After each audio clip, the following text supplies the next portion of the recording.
Friends, good morning. అందరు ఎలా ఉన్నారు? బాగున్నారా? ఈరోజు సండే స్పెషల్ మరి చూడండి, చికెన్ బిర్యానీ. ప్రతి Sunday fish curry and chicken curry మక్క రొట్టెలు అవే చేస్తారు కదా. ఈసారి మా బిట్టుగాడైతే మమ్మీ బిర్యానీ చేయమన్నాడు. అందుకోసమే అతని కోసం బిర్యానీ చేస్తున్నా. అది కూడా అతను ఏం చెప్పాడంటే, మమ్మీ ఆఫ్టర్నూన్ తింటా మళ్ళీ నైట్ కూడా కావాలన్నారు. అందుకు కొంచెం ఎక్కువ చేస్తున్నా అన్నట్టు. ఇందులో అయితే ఇప్పుడు చూడండి, చికెన్ ఫ్రెష్గా కడిగేసి వాష్ చేసుకొని ఇందులో హోల్ గరం మసాలా అంటే బిర్యానీ మసాలాలు అన్నీ కలిపేసిన. మెజర్మెంట్ ఏం చెప్పట్లేదు, నాకు తెలిసినట్టు అన్ని మసాలాస్ అయితే కలిపేసిన అన్నట్టు. ఇప్పుడు మొత్తం ముక్కలకు ఈ మసాలా అంతా పట్టేటట్టు బాగా కలుపుకోవాలి. ఇలా కర్డ్, అల్లం వెల్లుల్లి పేస్ట్ అండ్ పసుపు, కారం అన్నీ కలిపిన అన్నట్టు.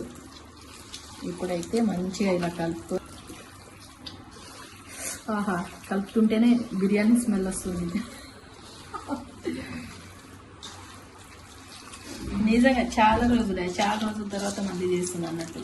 నా టింపు పెట్టి వచ్చినప్పుడు చేసిన, మళ్ళీ ఇది 2 months అవుతుంది కావచ్చు మీరు. చూడండి, ఇలా కలుపుకోవాలి మంచిగా. యాక్చువల్లీ నేనైతే ఎక్కువ బిర్యానీ ఎప్పుడు చేసినా కుక్కర్లో, రైస్ కుక్కర్లో చేస్తా. ఇప్పుడైతే నాకు కొంచెం ఎక్కువ కావాలనేసి కుక్కర్లో చేయట్లేదు. చూడండి, ముక్కలకైతే మసాలా అంతా కలిపేసిన, కలిసేటట్టు. ఇప్పుడైతే మ్యారినేట్ కోసం ఒక 1/2 hour ఫ్రిడ్జ్లో పెట్టేస్తున్నా. ఇక దాని తర్వాత రైస్ కోసం ప్రిపేర్ చేస్తాను. కేక్ కావాలా? నేనైతే ఫస్ట్ డీప్ ఫ్రై చేసుకున్నా. గోల్డ్ బ్రౌన్ కలర్ వచ్చేంత వరకు అయితే ఇక కొన్ని చేసుకున్నా. ఇప్పుడు మళ్ళీ కట్ చేసుకొని, అంటే నేను కట్ చేసుకుంటున్నా. గిన్నెలో అయితే బిర్యానీ ప్రిపేర్ చేస్తున్నా. ఎందుకంటే 3 గ్లాస్ రైస్ తీసుకున్నా, సరిపోదు కాదు.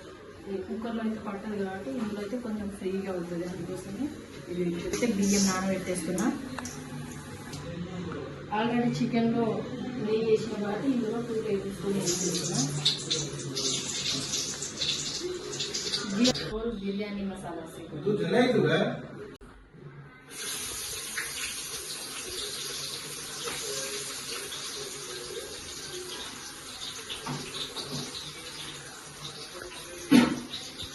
మంచిగా అది గోల్డ్ బ్రౌన్ కలర్లో వచ్చేటట్టు ఫ్రై చేసుకోవాలి. ముందుగా నా స్టైల్లో బిర్యానీ ఎలా చేస్తున్నా, నేను ఎలా చేస్తున్నానో మీకు చూపిస్తాను. మంచిగా గోల్డెన్ బ్రౌన్ కలర్ అయితే రావాలి. ఆల్రెడీ కొన్ని చేసుకున్నాను కదా, ఇది లాస్ట్లో రైస్లో లేయర్స్ లాగా పెట్టడానికి కొన్ని చేసిన. ఇప్పుడైతే పేస్ట్ యాడ్ చేస్తున్నాను. ఎందుకంటే ఆల్రెడీ ముందు వేసిన కదా. ఇప్పుడు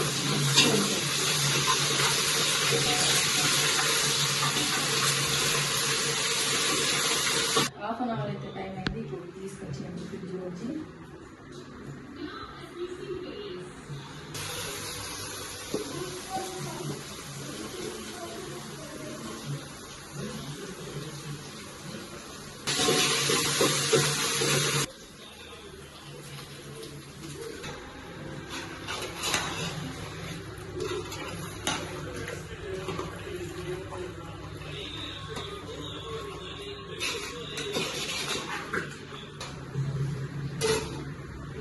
రైస్, చికెన్ కొంచెం ఒక 50% ఉడికినంత వరకు ఇప్పుడు రైస్ పెట్టేస్తా. ఇదైతే రైస్ కోసం. ఇప్పుడు వాటర్ బాగా వేడైన తర్వాత రైస్ పెట్టుకోవాలి.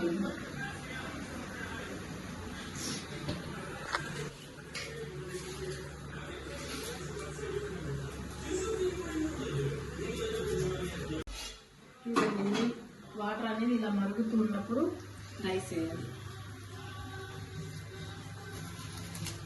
కేర్ఫుల్.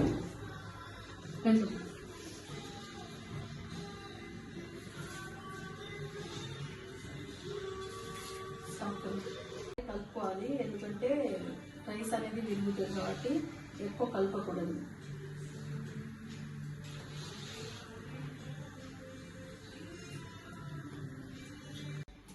80% ఇది ఉడికిన తర్వాత చికెన్ ఇందులో షిఫ్ట్ చేసుకోవాలి అంతే. బిర్యానీ కర్రీ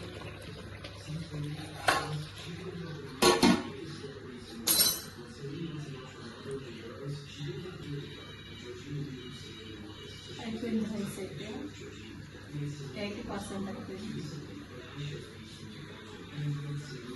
వంట చేయాలంటే చెమటలు చూడండి ఎక్కువ వస్తున్నాయి. అయ్యో నీకోసమే చేస్తున్నాను, నువ్వు అడిగిన వాళ్ళే బిర్యానీ చేస్తున్నాను. బాగుందా? స్మెల్ వస్తుందా ఇంట్లో? వస్తుందా? వెళ్ళి వెళ్ళి టీవీ చూసుకో.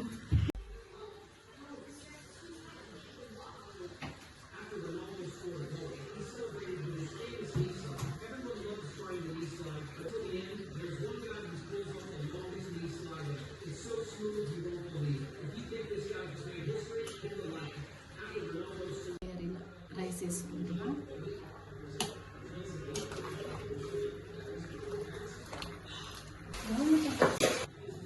రైస్ ఎక్కువ అయింది, పట్టట్లేదు ఇందులో. ఆనియన్స్, కొత్తిమీర అండ్ పుదీనా లాస్ట్లో.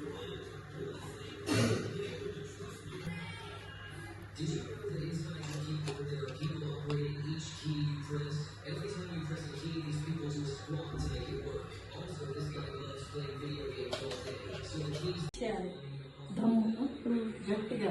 ఇప్పుడు దమ్ బిర్యానీ నా దగ్గర ఏం లేదు బరువు పెట్టడానికి, ఇలా పెట్టేస్తున్నా. దమ్ ఇవ్వడానికి వాటర్ వేస్తున్నా, ఇందులో వాటర్ వేసి. ఎందుకంటే వేరే పెట్టడానికి ఏం లేదు ఆప్షన్ కాబట్టి అది పెట్టేస్తుంది. ఓకే, ఒక 15 minutes అయితే అయిపోతుంది.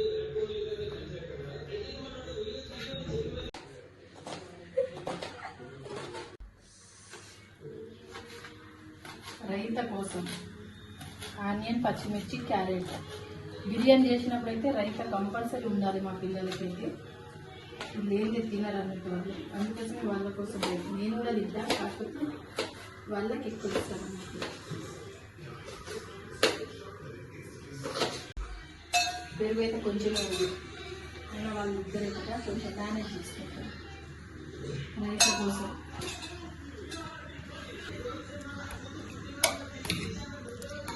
కొత్తిమీర, క్యారెట్, సాల్ట్ అండ్ పచ్చిమిర్చి ఆనియన్.